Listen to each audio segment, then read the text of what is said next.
here is Helen again, and today we're turning the table. So I'm not asking Helen the questions, but Helen wants to ask me the questions. Yes. So let's see what happens.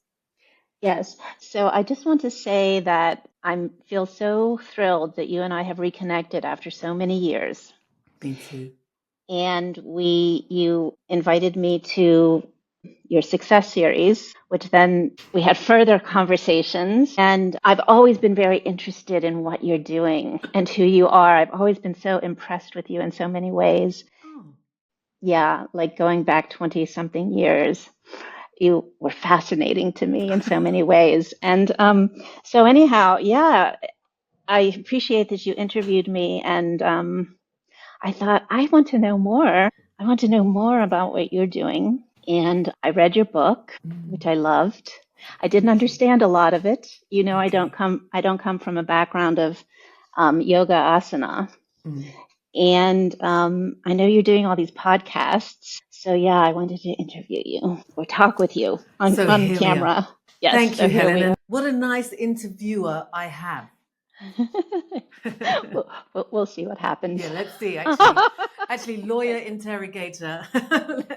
I won't be too much of a, No, I won't be no. too hard on you. No, thank So you. anyhow, like I said, I read the book, and I guess my first question for you is, what prompted you to write the book? Like, where did that come from? I had no intention in writing a book. I was actually writing a 9-month course, which was based on the dance of Shiva. And as I was writing this course, I was walking the pooch, and it just like, there was just this feeling that was like, I'm like, this is not a course, this is a book. This is a book.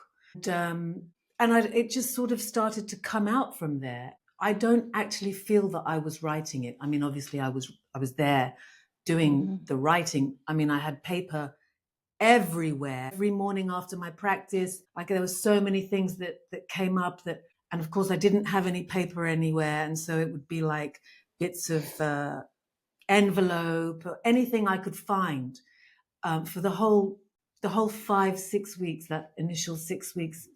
And the thing is, it was very interesting because every piece of paper, which was chaotic, it's like I remembered exactly what was on that piece of paper in that diagonal angle that I had written it. And I knew exactly where it was for the moment that I needed to come back to it. Uh-huh. And I'd be typing away, and I would just get this urge to get up, go to my bookshelf, pick a book, open the book, and that is exactly what I needed.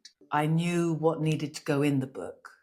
And I had all the material on the books that I had read over the last 25 years. And so I just needed to go and pick a book and refresh my mind. I mean, some of those books I'd read 3, 4, 5 times over the years. Part of the book is very, well, from my mind, very technical and very, is it technical is the word? Well, as I say, I don't come from that world. And so I learned all these new things. And then I feel like later in the book, you brought it to a more, less technical, more practical, and more, in a way, emotional. Yeah. As we moved through the book. Actually, I think from theory to practical to emotional, and then it was all about being. I'll just read this. I was going to save this for the last, and maybe we'll also bring this for the last. No, I'm not going to. We're going to save this. Okay. That's a really good way of expressing it, and I didn't even look at it in that way, but it just felt to me that the first chapter is like the backdrop. Yes. And in retrospect, I think that's, for most people, it can be a barrier to reading the book, because that first chapter is quite difficult. It's technical. It seems technical in a way. Yeah. But necessary context. Yeah, and so it's kind of like it does a full circle. Like that's the aim, or that's the backdrop, that we actually are divine. And so that whole explanation of divinity is really important to then understand how to become that, how to get there, or one way of getting there. And that's very important, one way of getting there. So what would you want people to take away from reading it? I would want people to take away that it's in their hands. It's in all our hands as to where we end up. We can't blame people doing things to us on those people, because it has everything to do with how we absorb it, digest it, or don't, and then either react or respond or learn to do things differently than we did before. So every moment we have the choice or the opportunity to do things differently to the time before, because it's all about transformation. If we want to move from where we are, we have to stoke the fire, burn up what it is that's keeping us at that level, so that we can then become lighter and enter into communication with energies that are more refined, less noisy, more free. So again, it's shocking that I've spent so many years in various spiritual traditions and I've never really done yoga asana seriously. So I ask, so how does yoga and what you're currently doing with people, how does that fit into what you just said? If we can take everything down to its essence. I spend a lot of time looking at the world. We spent a lot of time reading Gurdjieff, and Yep. one quote that has stayed with me all these years is that, and this might be paraphrased slightly, is in knowing the universe, man knows the self, and in knowing the self, man knows the universe. And it's the same as above, so below, microcosm, macrocosm. And so the way that I look at the world is that whatever's going on out there is also going on in here. And the universe runs on universal law, and you can't escape it. And once you know that you can't escape the law, you learn what the law is about, and I don't like to use the word adhere, but you train yourself to be harmonious with that law, because that's the way to experience the state of freedom. And so to do that, one has to reduce or get rid of the individual I, the small I that wants this and wants that and thinks that they want that, and gets pulled in all directions from the sense organs, which face outwards. And so they're grabbing for everything. And so it's kind of like that's noise in a way, and it's pulling us in all these different directions. And there are so many different ways to pacify the sense organs. So we were talking about this recently as well, that everything that comes in is food. So anything that we look at is food. Anything that we listen to is food. Anything that we perceive, like that we touch, anything that comes in through the sense organs can be seen as food and has to be digested. Otherwise, it's going to cause indigestion. It's going to stay in the body somehow, whether it's an emotional, psychological layer on one of those layers, it will be there. And so from the yoga, so for me, when I started yoga, first of all, it was the only thing that actually ever stayed with me, as well as Indian classical music. And I do believe that they have they have the same root and the same aim, which is a communication with divinity. Yep. So for me, on the food level, Yep. after a certain amount of time, my taste started to clean up. And all of a sudden, I was no longer needing or craving certain types of food. So it's like you do the yoga and cause equals effect. Even though you don't know what the effect is going to be, after a certain amount of time, you start to see the results. So you're not expecting, you're not looking, it just occurs. It spontaneously happens that changes start to take place.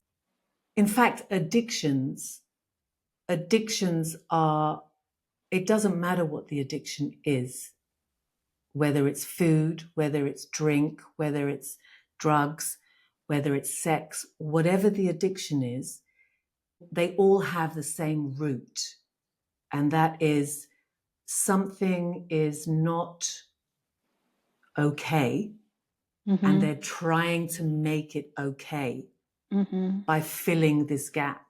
Yep. And even yoga can become an addiction.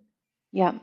And even though it's a better addiction than some of the other addictions, it still then has to be treated for that OCD effect, that to get rid of that OCD sort of behavior. And then over time, then of course, the breath is also an important vehicle for changing the state of mind.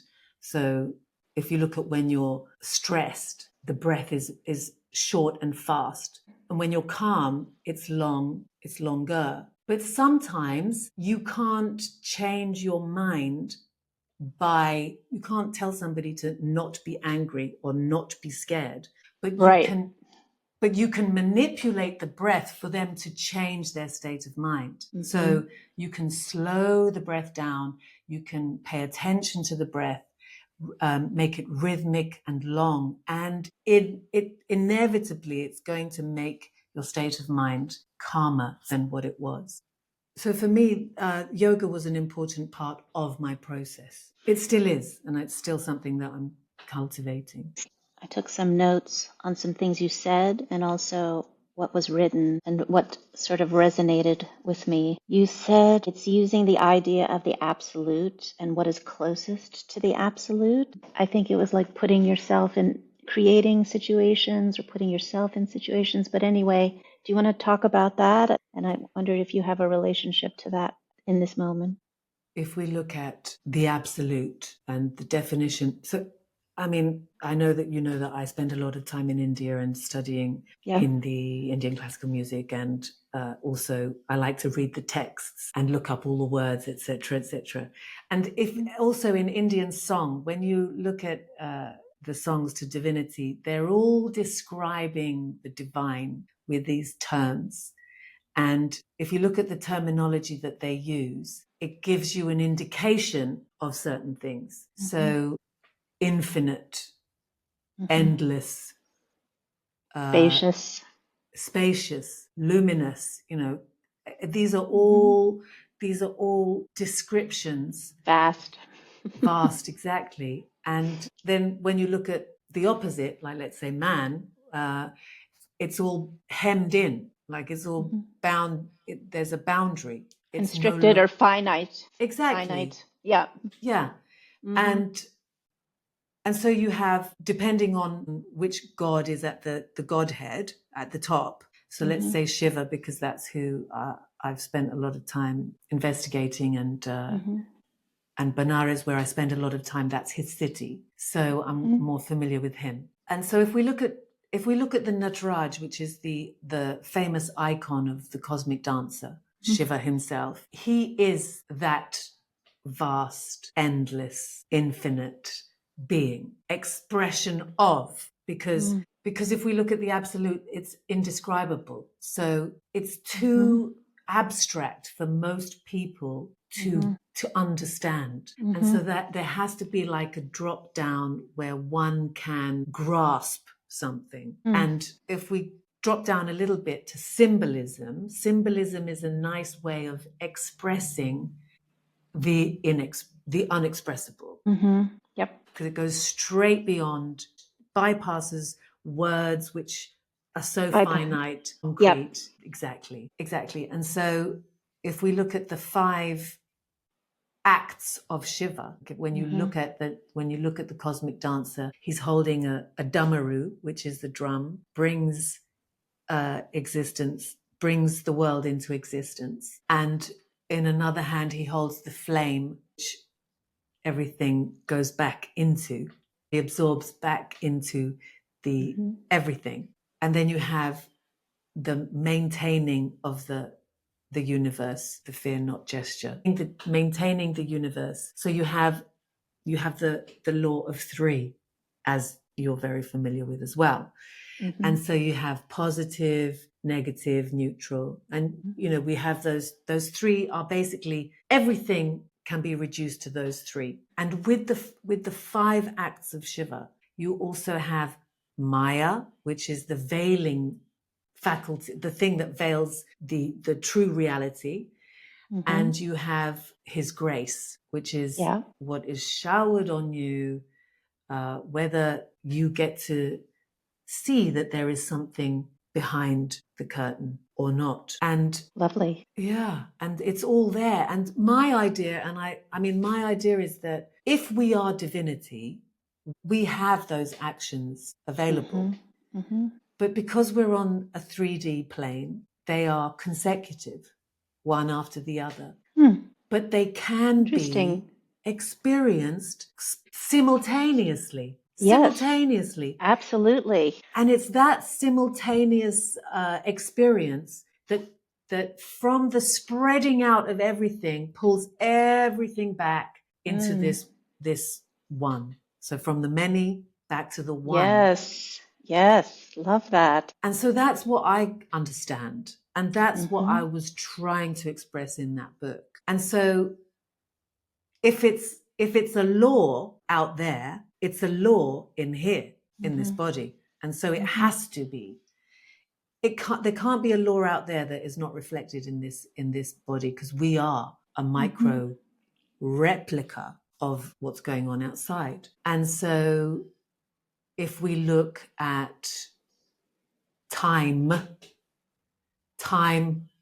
consecutive is consecutive, and we can look at that in the expansion and contraction action, which is actually the expression of, it's expanding and then it goes contracting again, goes back and expands to the many, contracts back to the one, expands, contracts, and that is reflected in the cycle of the moon. It's reflected in the menstrual cycle. It's reflected in the inhale and the exhale. It's reflected in the tides. The tides come in, the tides go out. So you think you have an inhale and an exhale, but there's always a number. There's always a 3. There's 3. Yeah. And so yes, there's something else you're not getting. Yeah, exactly. There's something else. And what is it? So you have past and future. What's the third? It's the present, which lies between the two. Eternity. You have the inhale and the exhale, and what lies between the two is the breath retention, is the holding of the breath in or the holding of the breath out, or neither, just not breathing in and not breathing out. Even amount of inhale and an even amount of exhale. And so if we look at Shiva as the vertical axis, which is also an expression of the spine, which is where Kundalini rises up. We always hear about the Kundalini rising up. Yeah. So we've got the transcendent spine, vertical axis, which is Shiva, and then we have the horizontal axis, which is Shakti, which is a part of him. Yes. It's when he decides to bring the universe into existence. It is the three Shaktis that do this. It's like the first movement. Like stillness. That just very beginning of reverberation. Exactly. And then we have the whole topic of sound, which is all vibration, which everything goes back to, and sound becomes the bridge between the manifest and the unmanifest. And so the thing is that Maya, or let's go back to the 3 Shaktis. We have will, action, and knowledge. And so these 3 things are the things that bring the universe into existence. These are the 3 things that are needed. So you start with the 1, and then it goes into Shiva Shakti, the 2, and then you have the 3 energies. And then slowly, as more and more come out from the 1, the pure, effulgent, luminous light becomes a little bit hidden with every reflection. And so it's like, and I think I put this in the book, if you have 2 mirrors, one on either side, the reflection, if you look at the reflection of 2 mirrors, in the very, very distance, it's completely black because it's reflecting, reflecting to the point where you can't see anything anymore. And so the light gets obscured with every reflection. And that's what Maya is doing. But we can't look at it as good or bad, because in that state of pure effulgency, you can't experience anything, because there is, as you said, no thing, emptiness. Exactly. That's rather boring. There's no difference between you and the everything. And so, in fact, Maya means a boundary, or actually, sorry, it means to measure. So in order to measure... I did not know that. Yeah, so ma comes from the root to measure, ma. And so you need something else in order to measure with. In order to measure, you need another thing. Yeah. And so that's why it's not a bad thing. It's necessary. Well, in a way, this is like seeing the fundamental absolute in all of manifestation, and that manifestation, the 10,000 things that appear, is that absolute, but it is kind of the explosion of the absolute into diversity. Into fragments, it's everywhere, yeah. Yeah. And so I like to look at everything as a fractal. I mean, maybe I go a little bit over the top, but if I see a law there, then I start to apply it to everything. Just experiment, see if it works. So if we just take this a little bit further, we have the vertical and we have the horizontal, and in the very middle of the cross, this is going to be the 0 point. The 0 is the void. That is eternal. Void. Exactly. Absolutely. Yes. And so anything that is that way, or that way is coming off that bandwidth of the void, creating a ripple effect. Love it. And the further it goes away from that 0 point, the more the ripple. So the more the more the lake is going to be shaking. And as we know, if the lake is creating ripples after ripples after ripples, we're not going to be able to see the reflection, the true reflection. We're going to see it all. To get to that 0 point takes even amount of pull to even amount of push. So in the body, if I extend an arm, I'm going to come off my center unless I have something that's drawing me back onto the center. So if I push my right hand out, let's just say 5 degrees, I need something to pull me in the opposite direction by 5 degrees. So +5 -5 interesting equals 0. Interesting. Very interesting. Yeah, and then you can continue. So every limb has an expansion. So if I'm expanding outwards, let's say I expand my both limbs outwards, I need to create some pull, same amount of contraction back to the center. Interesting. So that my whole being stays on its center. No other limb compensates for any other limb. Every limb is doing its own job. Everything is about staying in the center of gravity. And so we use the maintaining part to stay rooted with the floor. So when you say the maintaining part, that's maintaining a pose, you mean? Or what do you mean by the maintaining part? So out of the 5 acts of Shiva, we have unfoldment, which is the creation. And then we have the fire, which is the dissolution back into the absolute, and the maintaining for a period of time. So the maintenance. And so I understand, if I'm going to apply it to the body, then to maintain the pose for a certain amount of time, in that spot of stillness, I need the floor, or whatever's touching the floor has to be even in order to support the situation. Mm-hmm. So there's an expansion, equal contraction, no matter whichever way you are moving. You never ever think one way. In fact, you really, if your leg is going up, you never really think about the leg going up. You think about the leg coming down, which propels the leg to go up. This, this kind of interests me very much. Okay.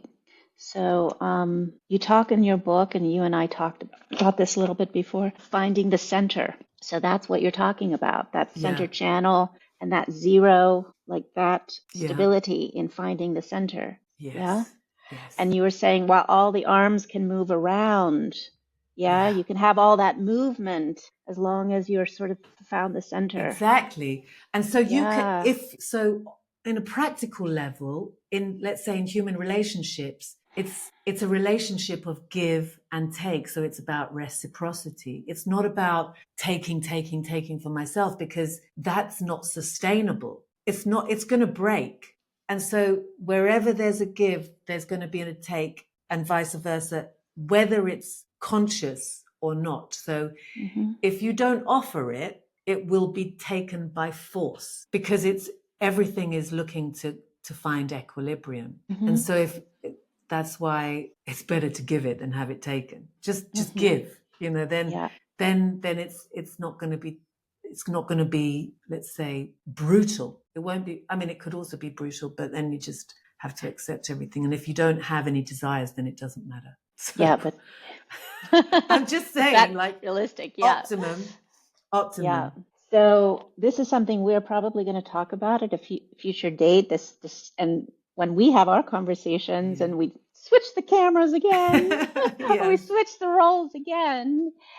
I think what interests me, why I resonate with that so much, as we were speaking the other day, and you kind of went like that, and you talked about how that center holds, but you can have the movement of the arms, but the center holds. And it's kind of like, if you are centered in that stillness, there can be movement without coming off the center. So if you are centered in that stillness, the stillness of your being, what transpires in manifestation, it's not an issue. It just is. Yes. And I guess that's one of the reasons I love how you expressed that. And it's interesting that it comes down to the body as well. Like, yoga will teach you or get you to a point where you find that still center with your body. Yes, as above, so below, and as psychologically, then physically. Is that? Yeah. It has to work on every layer. If it works on one layer, it works on every layer. Yeah. It has to. And that's, I mean, in a way, then you just don't have to. There's no point in hiding, because there is nowhere to hide. There's nowhere to hide. No. So then but there's a freedom in that. Absolutely. Complete freedom. This is the way that it is. Yeah. So get with the program, or just absolutely, yes. Get dragged. Yeah. Because it's not just in the body, it's the body as well. And also the thing with, like, Indian arts, what in the true sense of Indian art is to become an empty vessel for the art form. So the art with a capital A, to, again, it's coming back to that quote that you made from Hafiz. Hafiz, yeah. So you have to become this empty vessel so that the art can express itself through you. Yeah. Which means there cannot be any I. It's not I am performing. Yes. It is right. It is reducing oneself to nothing so that the art can express. And you can see the other thing about, so with this dance, the dance of Shiva that I teach, it's all on one leg. And so, well, most of it is on one leg. And so you need to maintain that central axis vertical, so that the legs can, be out in different shapes. And obviously, if you're on one leg, then there's certain you have to work with a pull and a push to find that Yes. center, in my opinion, because it's that expansion and contraction in equal amounts that's going to pull you into the center, keep you vertical. And so also to do that, you need awareness of every limb. And when you have an awareness of every limb working equal amount of pull or equal amount of either side of the equation coming into the 0 point, you don't have any space for thoughts. There's no space for any of that. Love it. Yeah, there's just no space. Oh, love that. So that's what keeps me practicing. The quote from Hafiz for your viewers to know, it's, I am the hole in the flute through which Christ's breath moves. Hear my music. And Helen first quoted that in the Success 12 Stories episode, which you can find on the channel. I have something here from your book that is related to what we were just talking about. So I thought I would just read it. I think it's the last line of your book. Oh, okay. I don't actually remember what that is. I'm going to put my glasses on for this. Okay. Okay. The impression of the still center of Shiva's vertical axis set against his dynamic limbs, revolving routinely, proposes the opportunity to remain detached and unaffected by external drama, allowing it to unfold, yet remaining free from it, to be in the world, but not of it. So I just loved this conversation. Thank you, Helen. Thanks for suggesting it. Yeah, my pleasure. Now, I'd just like to say to you tuning in that we do have another conversation that we need to have, and it's part 2 of the Awakening episode. That is coming soon, I promise. Well, thank you. I'm going to cut it there, obviously, but while we're just recording, I just want to say that, I had a really nice, message from a student of mine, and she was like, I watched the Awakening episode, and I can't remember it. Let me just pull it up because it's better that I just read it as it is. I also watched your YouTube channel about Awakening Part 1. It was so good. Do you have to practice yoga to be awake? Sometimes trauma causes awakening soul to find the right path. Right? Yep. Yeah. So, I mean, from my point of view, yoga, it obviously, just talking to you, yoga is not necessary.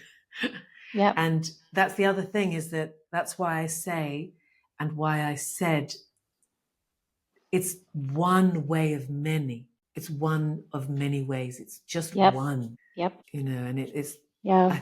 But maybe we could also talk about that in our conversation, because Are you still recording this? Because I am. You might as well just append this to you can append this. Yeah. Okay, let's do that. I think it's good to append it because it's come up now. Yeah, I think so too. Cool.